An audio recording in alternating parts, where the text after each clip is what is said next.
जय जगन्नाथ। आज नूतन fresh blog को आपण स्वागत। आज आम शिखा क्षीर मंडा। क्षीर मंडा प्रथम चाउल को अरुआ चाउल को 5 घंटा बतुराई देती।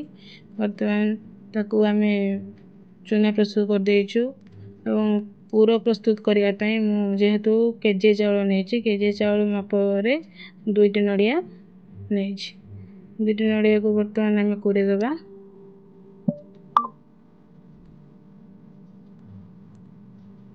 नड़िया अनुसार ही चीनी दबा।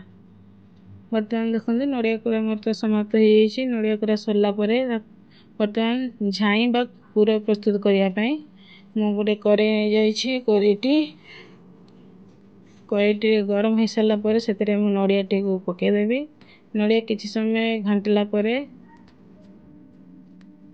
चीनी ऐड करदे। मु हाफ केजी चीनी नहीं तार बास्ना गुजराती नहीं देखो पूरा प्रस्तुत हो बर्तमान आम खली प्रस्तुत करवा।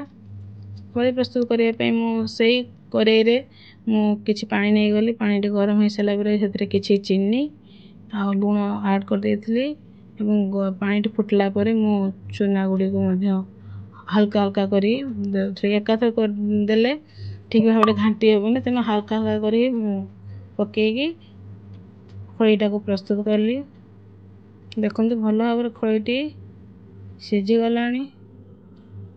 खड़ीटी भल भाव सीझीगला बर्तमान अन्य एक जगह को खोलीदेली।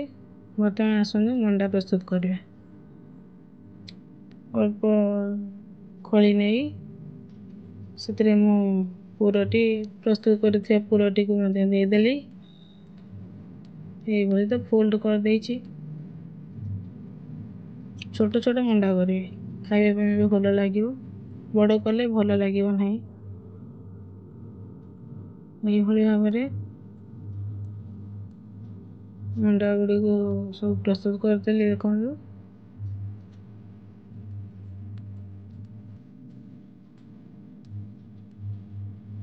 जेहेतु आम क्षीर ही आम क्षीर मंडाटी करवा तेणु किसी क्षीर नहीं गली मैंने हाफ केजी हाफ लिटर मापर नहीं गली।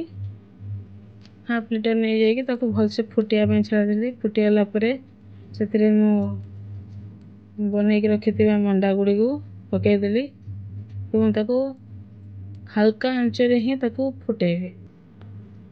हल्का आंचर फुटे खईटी सीझी मंडाटी भल भाव हो।